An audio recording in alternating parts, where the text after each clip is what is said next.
Hello and welcome to Unstuck with Charlie. My name is Charlie Arms and we're here to unstick some sticking points. Sometimes we get hung up on an issue or in a situation, and the goal of this channel is to help people move forward past those issues and situations.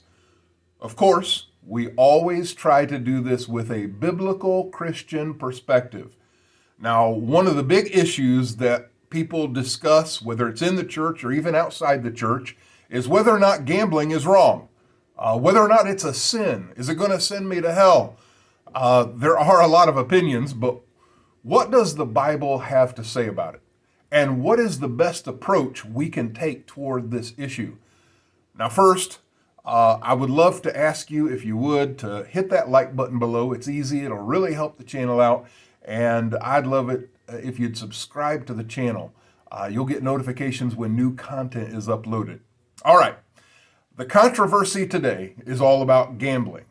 Is gambling a sin? The Bible does not specifically or directly condemn gambling, betting, or the lottery.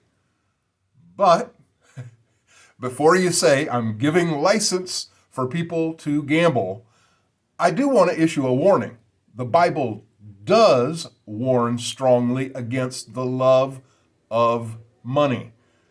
1 Timothy 6:10, Hebrews 13:5. The scripture also encourages us to avoid attempts to get rich quick. Proverbs 13:11, 23:5, Ecclesiastes 5:10. We are to work hard and earn a living. 2 Thessalonians 3:10, Proverbs 14:23.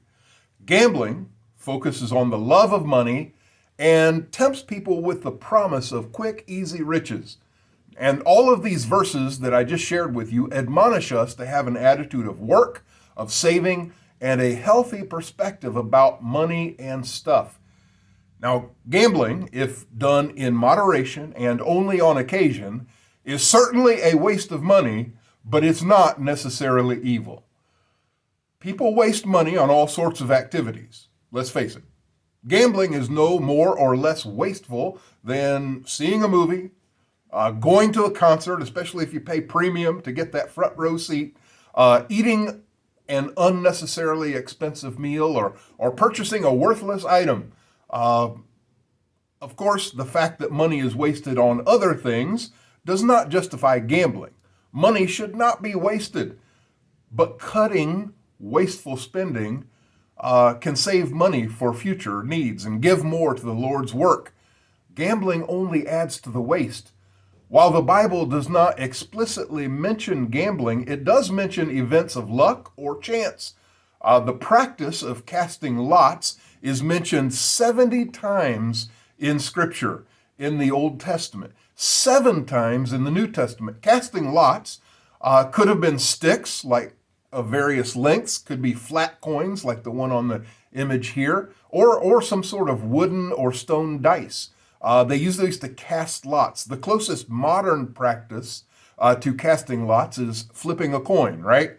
Random chance. Did you know that God even proscribed casting lots to the people? It was used by God's people on several occasions in the Old Testament especially. Casting lots was how they chose between the sacrificial goat and the scapegoat in Leviticus 16:8. Joshua cast lots to determine the allotment of land for the various tribes, and the results were accepted as God's will. Joshua 18:10. Nehemiah also cast lots to see who would live outside the walls of Jerusalem in Nehemiah 11. In the New Testament, the apostles cast lots to determine the replacement for Judas. Now, each of these occasions proved the truth of Proverbs 16:23, which says, "The lot is cast in the lap, but its every decision is from the Lord." Now, with the exception of the Roman soldiers gambling at the foot of the cross in John 19, none of the instances of casting lots in the Bible have to do with betting or the transfer of goods. The apostles casting lots in Acts 1 is not proper justification for playing craps in Vegas, right? The purpose and intent of these acts are very different. Gambling, by nature, takes advantage of the misfortune of others. In order for one person to win, someone else, usually multiple others, must lose. For a Christian to risk money in the off chance that he will gain even more is foolish. But to actively seek financial benefit from someone else's loss is more than foolish, it's unethical. Okay, what about casinos and lotteries? Casinos use all sorts of marketing schemes to entice gamblers to risk as much money as possible. They often offer inexpensive and even free alcohol, which encourages drunkenness, and a decreased ability to make wise decisions. Everything in a casino is perfectly rigged for taking money in large sums and giving nothing in return, but momentary thrills and empty pleasures. State and national lotteries are a form of gambling. Lotteries tempt people with the possibility of quick riches and are marketed as a way to fund education or social programs. However, it seems that those the lottery is supposed to help are actually being hurt. A recent study showed that households in the lowest income bracket spend 13% of their annual household income on the lottery, in contrast to high earners who spend just 1% of their income on the lottery.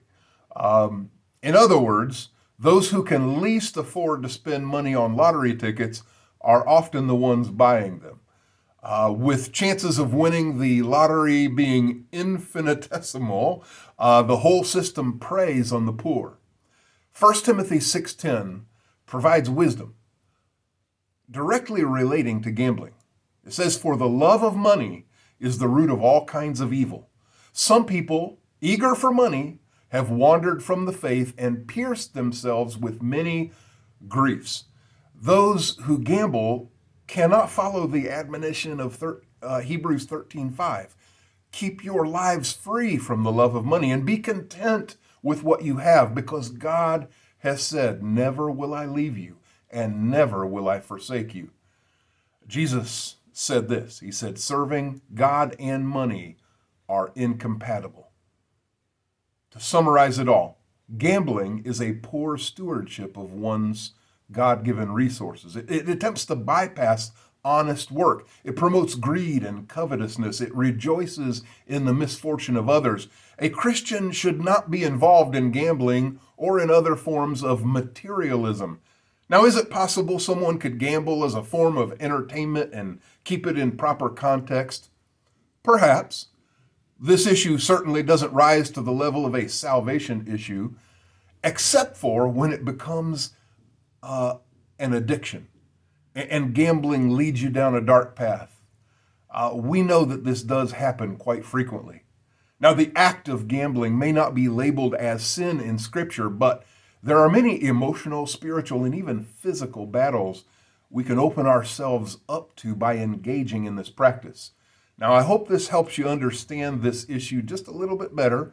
And on your way out, if you would, hit that subscribe button, like the channel, like this video, and as always, jump into the comments section below and let me know what you think about this topic.